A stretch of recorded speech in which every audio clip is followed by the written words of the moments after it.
Hello and welcome to In Conversation with WLV Doctoral College. I'm Dr Deborah Curitan and I'm the Research Development Manager at the University of Wolverhampton. And I'm Dr Ben Halligan, I'm Director of the Doctoral College.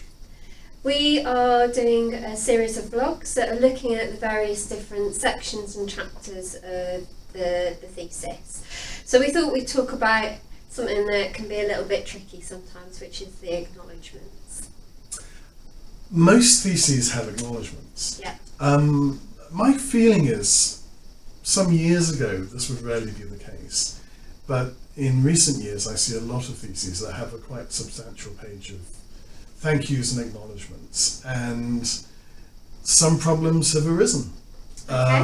And I thought therefore it would be good to talk about this. No one ever really talks about acknowledgments. You just think that the researcher will put in what they think appropriate. But there are some issues. But before we get to those, typically who would we have in the acknowledgements and the thank yous? Well, in my discipline area when I was an undergraduate, which was psychology, it always was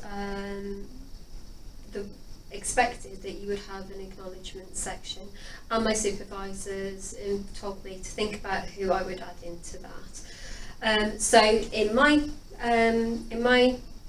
acknowledgements, I acknowledged my supervisory team and thanked them for their support.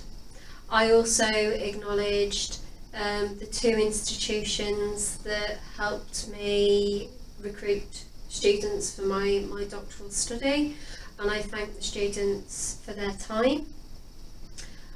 I also thanked people who read my thesis but weren't involved in my supervisory team, who gave me feedback.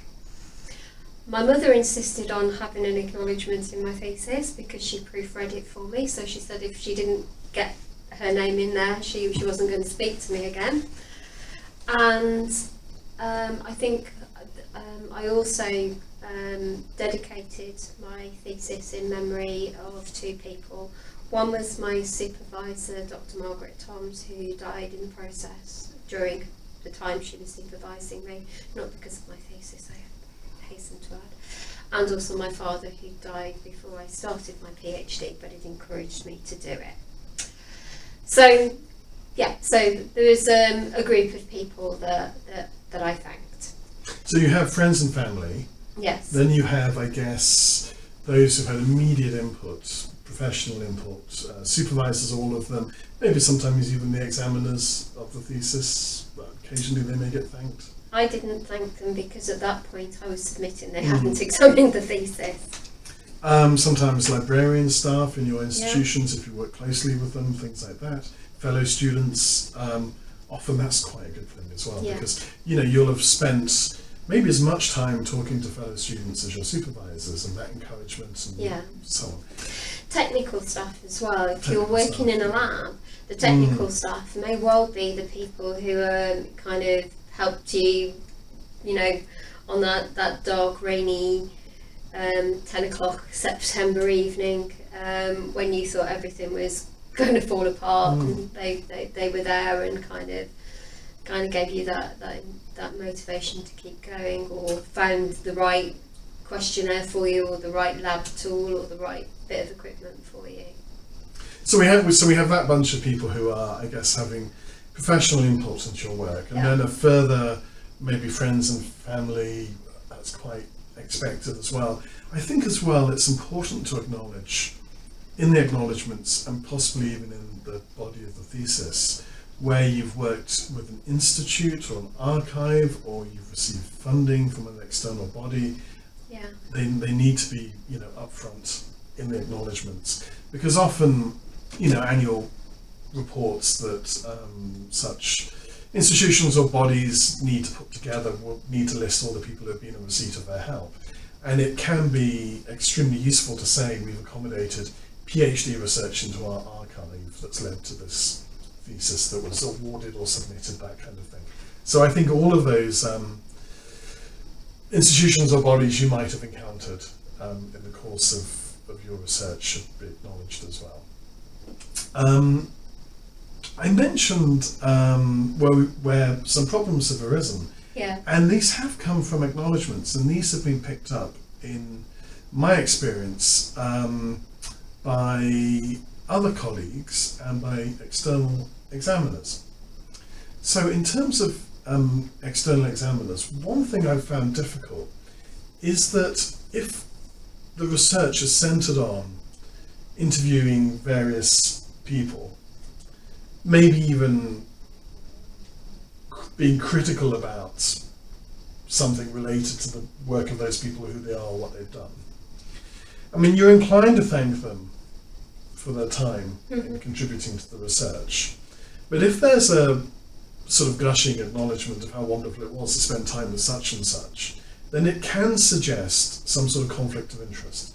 That the tenor of the body of the text is objectivity, of distance, of a kind of cold scientific analysis, whereas if in the thank you it sounds like we're all good mates, then there's a danger that you can suggest that the research is just talking to your friends, and that's obviously not something you want to suggest. So I would thank them for their time, but not necessarily their friendship or hospitality or something like that. I guess the other area is that if you're thanking people who have helped you with your research, but it is your research.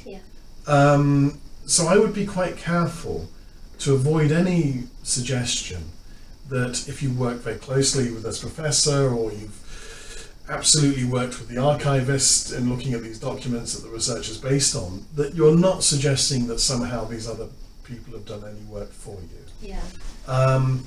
Where work has been done for you, for example, if you paid a company to collect data because you couldn't access it and then you've analysed the data, you would be entirely clear about that in the body of the thesis, but also in the acknowledgements. You could put, as indicated in the thesis, work was conducted in relation to this research by myself in conjunction with this company or this body. One of the things that I've been aware of in the process of supervision is where students have not wanted to acknowledge specific supervisors. So they've thanked two of the supervisors and not the third. And I think that really shouldn't be the case. You should thank all of your supervisors. If there's been a falling out along the way, or somebody's left a supervisory team, or somebody hasn't had as bigger input into the doctorate as other people, they've still had an input into that doctorate. And if you're going to acknowledge your supervisory team, either don't acknowledge people by name and just acknowledge your supervisory team, or if you're going to acknowledge people by name, acknowledge all of them. Yeah, I think so.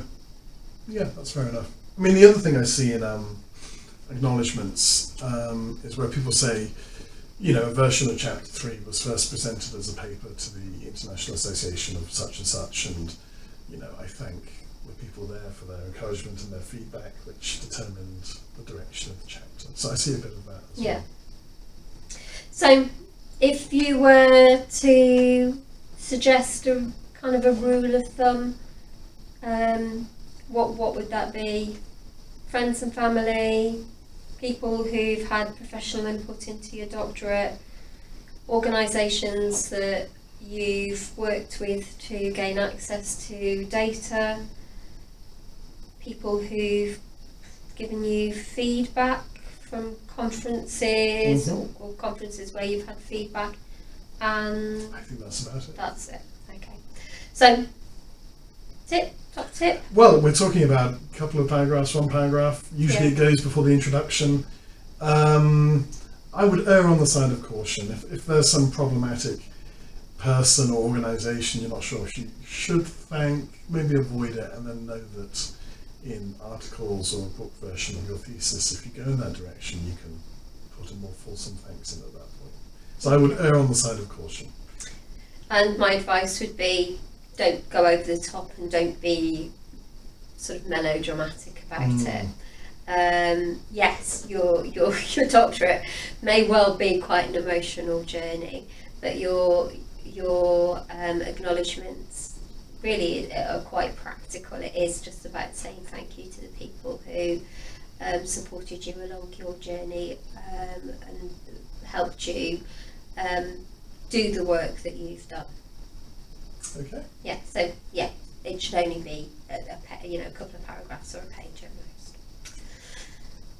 As always, thank you for listening. If you've got any ideas for vlogs that you would like us to cover, please do put them in the comments below. And if you want to hear more from us, don't forget to subscribe to our channel. And there is a notification button, so to make sure that you don't miss any of our vlogs, tick the notification button and you'll hear from us every Friday when we release our videos. So thank you for listening, and we'll speak to you again soon. Bye. Bye.